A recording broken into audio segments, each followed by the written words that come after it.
to make a beautiful spring floral arrangement is Etalk reporter Sonia Mangat. Hey, Sonia! Is that what I'm doing? That's what you're doing today. Okay. I know. This is a little bit of a twist. So you are our like go-to for entertainment news. But today you are doing something else. You have a huge passion for floral arranging. I do. Okay. I have always been just obsessed with flowers. Yeah. I'm a true amphiphile, someone who absolutely loves flowers. Yeah. And I actually had my own little business in Vancouver No for way. a little while where I did weddings and all kinds of stuff. So I don't do any events. Please don't hire me for anything. I'm a little busy with 2 shows. But this is a huge passion of mine because honestly, I always tell people the second you're doubting anything in life, just stare at flowers. And when you realize that creation gave us this, you're like, everything's gonna be fine. That's me, 100%. Flowers and birds for me. Those are my 2, like, okay, it's gonna be okay. Okay. Yeah. I didn't know you liked birds. I love a bird. They scare me a little. Okay, so I'll get you into birds. I was like, okay, I'll get you into flowers, you get me into birds. Okay, so speaking of getting me into flowers, we have to talk about this beautiful arrangement. So you made this arrangement here. I did. Tell us a bit about it. So here's the thing, Mary. I love creating flowers in anything unique I can take as a vessel. Yeah. Because a vase is great, but convenience is also big too. Totally. So in this situation, I pretty much took a picnic basket and created this beautiful arrangement. I did have to use a little bit of foam in here. And there is a plastic container so the water does not leak through. But this is so great because if you're going, can you imagine showing up at an event with this and then you just easily pick it up and carry it like this. You can move it around the house, take it to your bath if you want.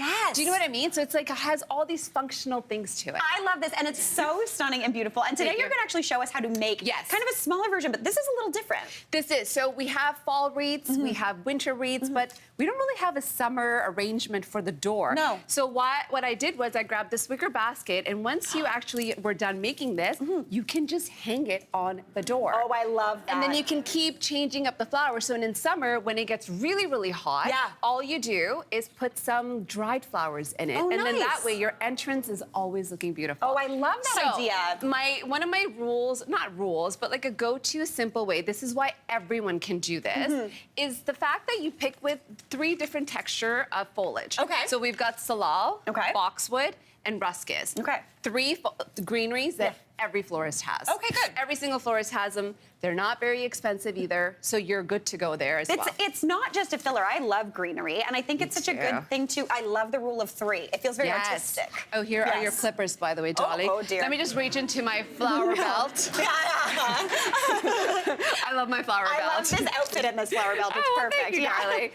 So one of the things I also like to do is I like adding something that has a really good scent to it. Because first thing you see flowers, right? You want to go in, and then sometimes you're like, wait a minute. This doesn't smell like anything. This is a scam. This doesn't smell. So I always like to put in eucalyptus because it's just so refreshing. Or get a flower like a peony, which they're not out right now. It's not in season. Or garden flowers. Garden flowers have a beautiful scent to them. Lilies do as well. Beautiful. So the key here, Mary, oh, you're doing a great job.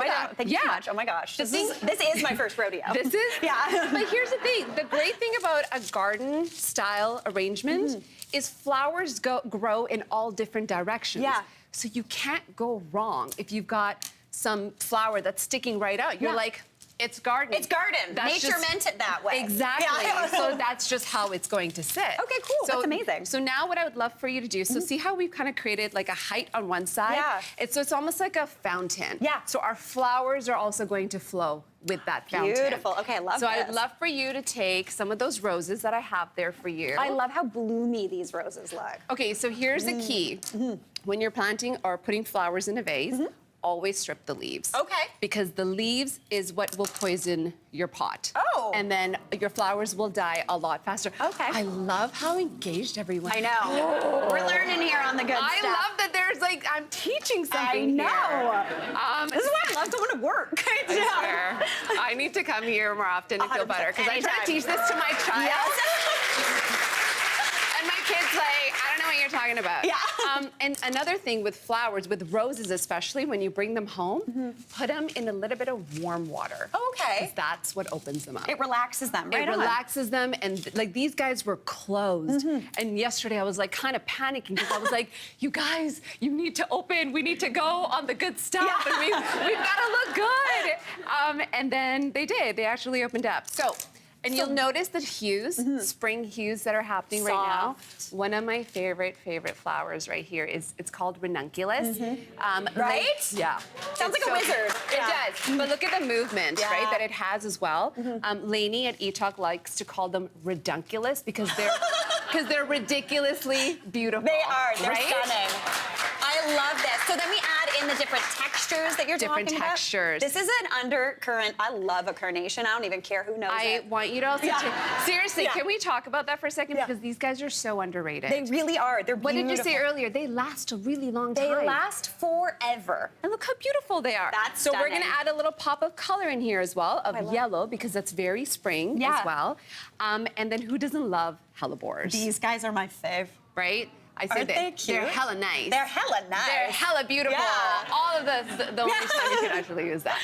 So, you know, and then you just continue kind of following along. My goal, the idea that I say is allow each flower to have its space. Yeah, because it's going to bloom. It's going to bloom. And another quick tip that I will pass along is when you're planting, I keep saying planting, but when you're using these flowers, tulips, place them a little bit lower than where you actually want it. Okay. Because tulips continue to grow. Oh. In the arrangement. Okay. So for example, this guy, you see that tulip in the front? This guy? Yeah. Okay. He's not supposed to be out there. Oh. He was tucked in a little bit more, but then this morning he just like kind of popped out. Oh, right So on. you always place them a little bit lower than where you want them. Look, Sonia Mangat, you got all the tips for all the flowers. This is so beautiful. I feel like we're all gonna be walking around with baskets now. Oh, can we please? It's gonna be so cute, Sonia. Can you please tag me when you do that? Yes. Everybody's got it.